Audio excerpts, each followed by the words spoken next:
The balloons had been up since 7 in the morning, 60 of them, pale gold and white, tied in clusters along the porch railing and knotted to the mailbox at the end of the driveway, because Miles Donovan had read somewhere that children liked balloons and he wanted everything to be right.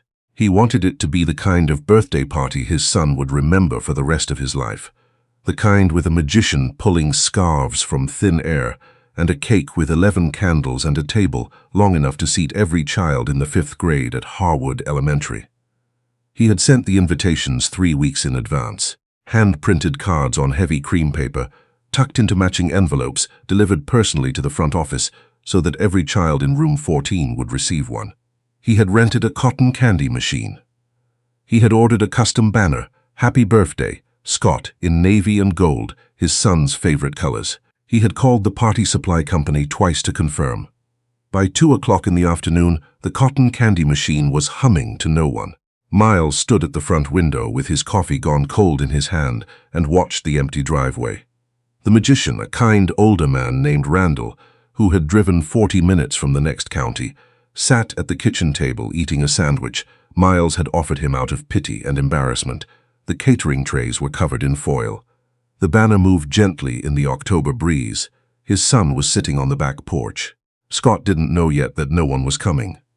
Or maybe he did know, and he simply hadn't said anything, because Scott was the kind of child who protected other people's feelings the way some children hoarded candy.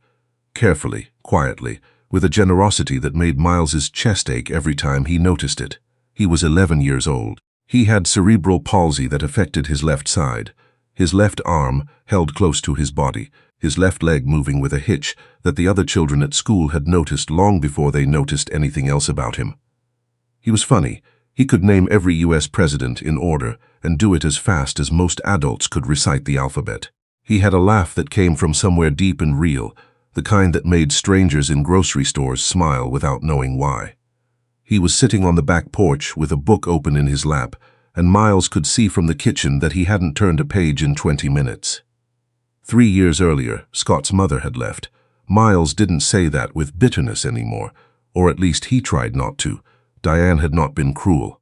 She had simply been overwhelmed by a life that looked different than the one she had imagined, and eventually the gap between what she'd expected and what she had became too wide to cross. She called on birthdays. She sent gifts at Christmas. Scott spoke about her the way children speak about things that are painful and unresolved, briefly, and then not at all. Miles had built Donovan Capital from a single desk in a rented office in Cincinnati to a firm managing nearly $400 million in assets. He had done it through 12-hour days and an almost obsessive attention to detail and a talent for reading people that had made him wealthy before he was 40. None of it had prepared him for raising a child alone. None of it had prepared him for the particular grief of watching his son be excluded in ways so ordinary and casual that no one ever had to answer for them. The school was not unkind, exactly. Scott had an aide. The teachers were conscientious. But children were children, and children learned from the adults around them what was worth their time and attention. And somehow Scott had ended up on the wrong side of that accounting. No one came to his birthday party in 3rd grade either. Miles had pretended it was a scheduling conflict. He was done pretending. He put the cold coffee in the sink and walked out to the back porch. Scott looked up when the screen door opened. He had his mother's eyes, a clear, unremarkable gray that somehow always seemed to be catching light that wasn't there. "Randall is ready to start whenever you want," Miles said. He kept his voice even. He had practiced keeping his voice even. Scott looked at him for a moment. "Dad," he said. "Yeah, nobody's coming, are they?" It wasn't a question. Miles sat down in the chair beside his son and looked out at the yard, the inflatable arch he'd set up near the fence, the string lights threaded through the oak tree, all of it waiting. "I don't know," he said. And then, because Scott deserved the truth more than he deserved comfort, "Maybe not." Scott nodded slowly. He closed his book. "Can we still have cake?" Miles looked at his son, this boy who had gotten dressed in his good shirt and combed his hair and come downstairs that morning with a kind of careful, hoping excitement that Miles had recognized because he had worn the same expression himself once, a long time ago. "We can absolutely still have cake," Miles said. The doorbell rang. They both heard it at the same time. Scott's head came up. Miles was already on his feet. He moved through the kitchen quickly, past Randall, who was gathering his cards and scarves with quiet professionalism, past the untouched catering trays, to the front door. Standing on the porch was a girl he had never seen before. She was small, smaller than Scott probably, though it was hard to tell, with dark hair pulled into 2 uneven braids and a coat that was too light for October, the zipper missing at the collar. She was holding a present wrapped in newspaper and tied with a piece of yarn. She had clearly tied it herself.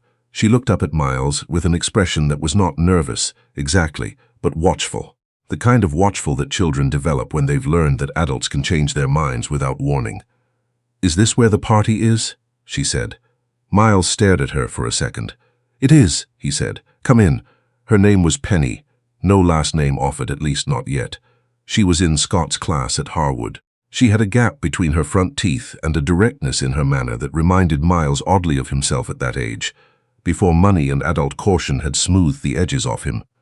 She walked into the living room and looked around at the decorations with an appreciation that was entirely unself-conscious. "This is a lot of balloons," she said. "I like the gold ones." Scott appeared in the doorway from the kitchen. He stopped when he saw her. "Hi," Penny said. "Hi," Scott said. "I walked," she said, as if this explained something. "It's about 1.5 miles. My mum didn't have the car today."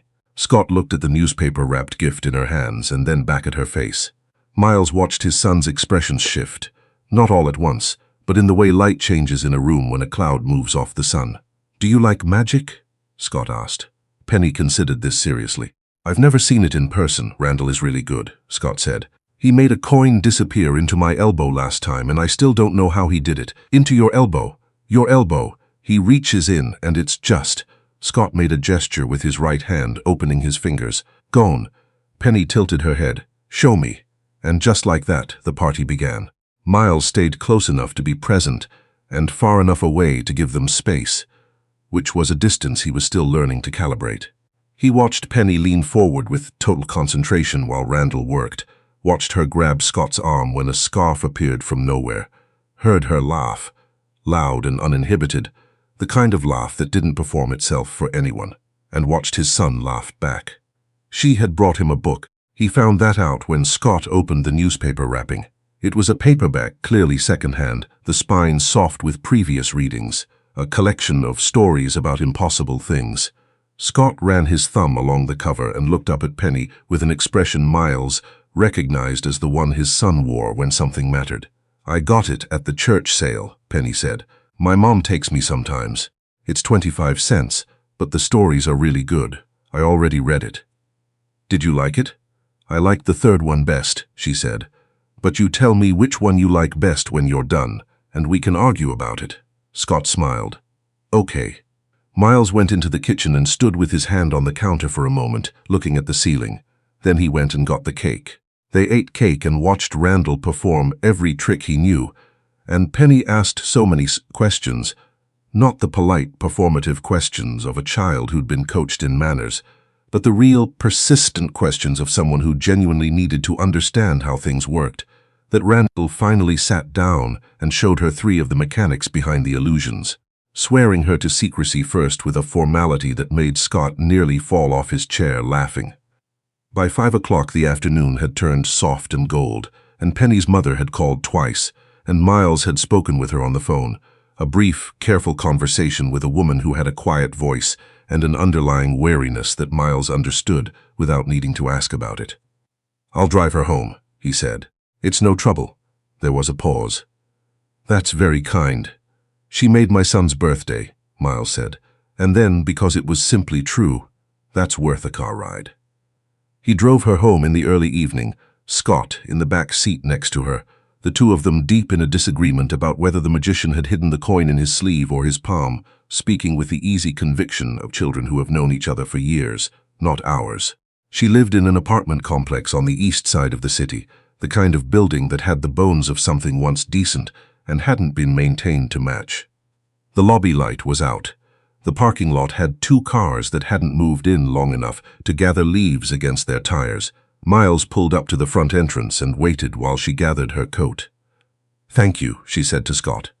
"You came," Scott said. "That's the thing. You actually came. She looked at him with those watchful eyes, and something shifted in her expression, something Miles suspected she didn't usually let people see. Of course I came, she said simply. You're my friend. She got out and ran up the steps and disappeared inside. Miles sat for a moment in the running car. Dad, Scott said from the back seat. Yeah, she said, of course, like it wasn't even a question. I know, Miles said. Nobody else came. I know. Scott was quiet for a moment. Then, she doesn't think I'm different. I can tell. She just doesn't. Miles put the car in drive. He didn't trust his voice completely, so he said the minimum. Some people are like that. I didn't know that, Scott said. You do now. The next morning, Miles went to the office. Donovan Capital occupied the 14th and 15th floors of a building downtown, with views of the river on clear days and the fog bank on gray ones. Miles had built it to be a certain kind of place, not the loudest firm in the room, not the most aggressive, but the most disciplined. He had a reputation for being the person you called when you needed someone to tell you the truth, without softening it into palatability. That morning he walked into a board call that had been scheduled for 2 weeks. The issue was Graywell Holdings. Graywell was one of Donovan Capital's largest holdings, a mid-size industrial supply company based in Georgia that had, over the past 18 months, been quietly leaking its supplier contracts away from domestic manufacturers toward overseas operations, with significantly lower labor costs. The numbers were clean. The margins had improved by 11%. 2 of the board members had already sent Miles notes expressing satisfaction. Miles had reviewed the full report over the weekend. The domestic suppliers being cut were not abstractions. They were 12 factories across Ohio, Indiana, and Tennessee, representing roughly 4,000 jobs. 3 of those factories were in towns where they were the primary employer. 2 of them were towns Miles had driven through on family road trips when Scott was small. Towns with diners and hardware stores and little league fields. Towns that looked like they had been waiting patiently for something to go wrong. He sat down at the head of the conference table. His CFO, a careful man named Barrett, who communicated primarily through the angle of his eyebrows, was already seated. The 2 external board members joined by video. The Graywell numbers looked strong, one of them said by way of opening. His name was Aldridge, not the same as anyone in Miles's life, just a man with a firm handshake and a portfolio emphasis on short-term returns. I'd like to talk about expanding the position. I'd like to talk about the supplier contracts, Miles said. A pause. The supply chain restructuring? The layoffs, Miles said. 4,000 of them. Barrett's eyebrows moved approximately 2 millimeters. Aldridge leaned back. Miles, the restructuring is within Graywell's operational discretion. We're investors, not operators. Our obligation is to our clients, Miles said. I know what our obligation is. I've been in this business for 17 years. He opened the folder in front of him. 3 of these supplier companies are sole employers in their towns. When those contracts end, those towns end. Not immediately, but within 2 to 3 years. Yes, that's an externality. It's 4,000 families, Miles said. I'm going to call that something different than an externality. The video feed was quiet for a moment. What are you proposing?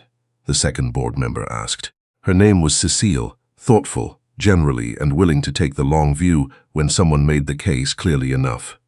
I'm proposing we use our position as a significant shareholder to push Graywell toward a transition plan, Miles said.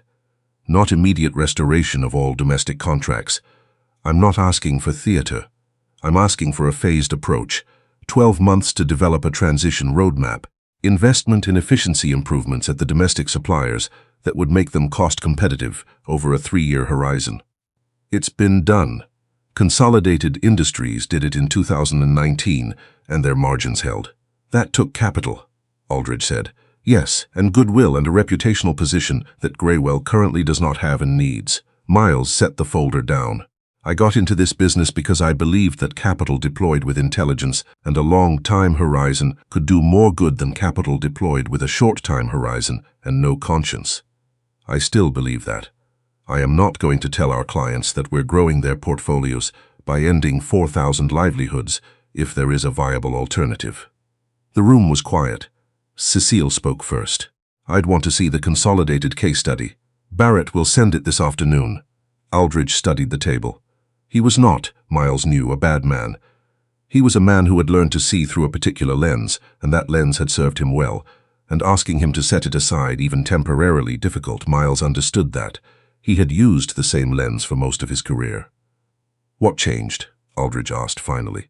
Not combatively, more like a man asking a question he actually wanted answered. Miles thought about Scott's birthday party.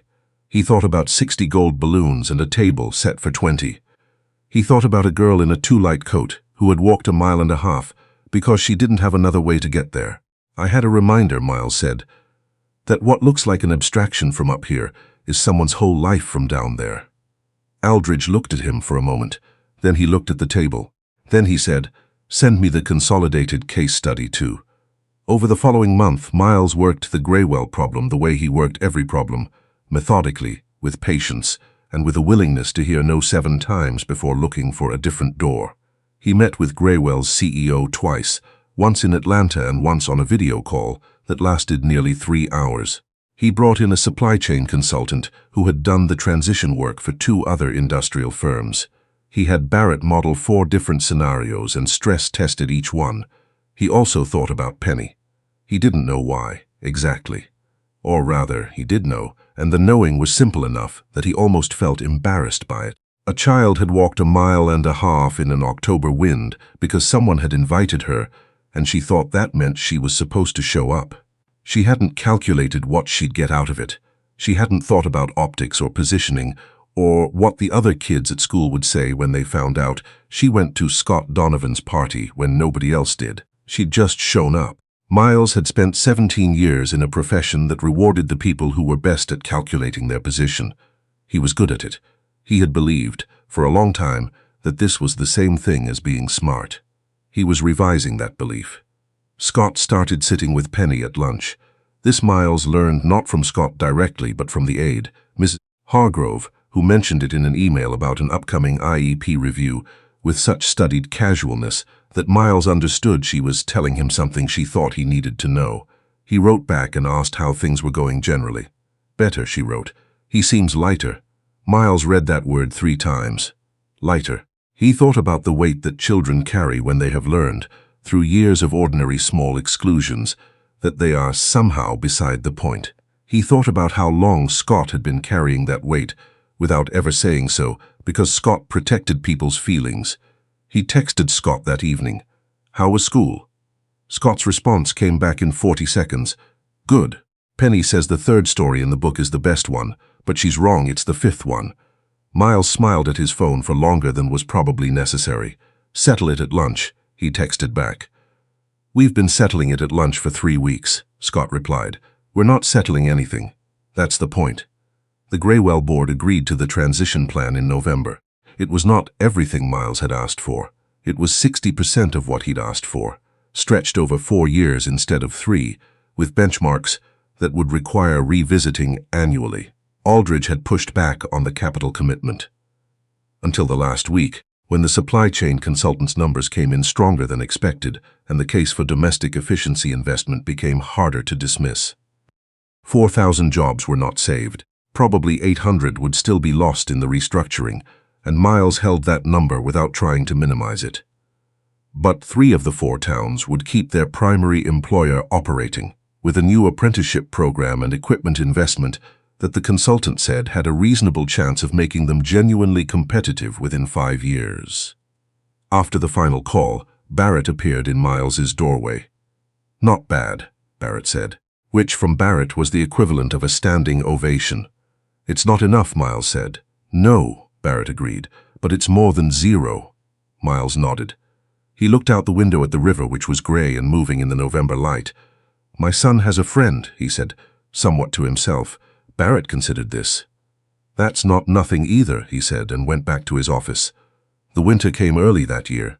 Scott and Penny argued about books all through November and into December, expanding from the paperback collection into the school library, and eventually into the public library, where Miles drove them on Saturday afternoons and then sat in a chair near the periodicals, pretending to read the newspaper while actually watching his son move through the stacks with someone beside him, the 2 of them pointing at things and disagreeing loudly enough that the librarian came over twice, and both times left smiling.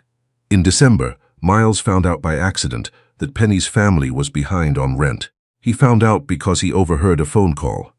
Not deliberately, just the misfortune of proximity, when he was waiting outside the school office and Penny's mother was speaking with someone inside, her voice low and controlled in the way of people who have long practice at conducting difficult conversations in semi-public places without showing distress.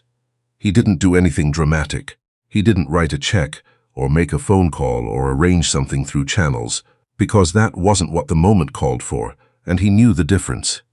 What he did was speak to the school's family resource coordinator, a woman named Gloria, who had been navigating these situations for 11 years and knew every program, fund, and community resource in the district. He asked her, in general terms, whether there were families in the school who might benefit from connection to the emergency rental assistance fund the district administered. He wrote a check to that fund that afternoon, not directed to anyone, just a contribution to the general pool. He never mentioned it to Penny. He never mentioned it to Scott. Some kindnesses aren't for the person giving them. Some of them are just for the people who need them, and the best version of giving them is the version where nobody has to feel the weight of owing something back. On the last Saturday before winter break, Scott and Penny came out of the library arguing about whether dragons or submarines were more interesting as a setting for an adventure story, and Miles held the car door open and listened to them continue the argument in the back seat all the way to the east side of the city, where he dropped Penny at the apartment complex with the burned-out lobby light, which was working now, he noticed. She climbed out of the car and then turned back the way she sometimes did. "Hey, Scott," she said. "What submarines?" she said. "Dragons," he said. "Submarines have sonar. Dragons breathe fire. Sonar is more interesting than fire." She closed the door and ran up the steps, and through the glass Miles could see the lobby was lit now, warm and ordinary and functional, the way lobbies were supposed to be. He sat in the car for a moment, the engine running. "Dad," Scott said from the back seat. "Yeah, she says sonar is more interesting than fire. That's objectively wrong, probably," Miles said. "She's still my best friend." Miles put the car in drive. "I know," he said. "That's how that works." He pulled out of the parking lot and headed home, past the holiday lights strung along the storefronts, past the park where the oak trees had gone bare and skeletal and would be full again by April, through the ordinary, improbable world where a girl in a too-light coat had walked 1.5 miles in October and changed everything she touched without knowing she was doing it, because she didn't think in those terms, because for Penny it was never a calculation. It was just the thing you did when someone invited you and you were their friend. Scott found a song on the radio he liked and turned it up slightly, and Miles let him, and they drove the rest of the way home with the music filling the space between them, easy and unhurried, the way good things feel when you finally stopped waiting for them to end.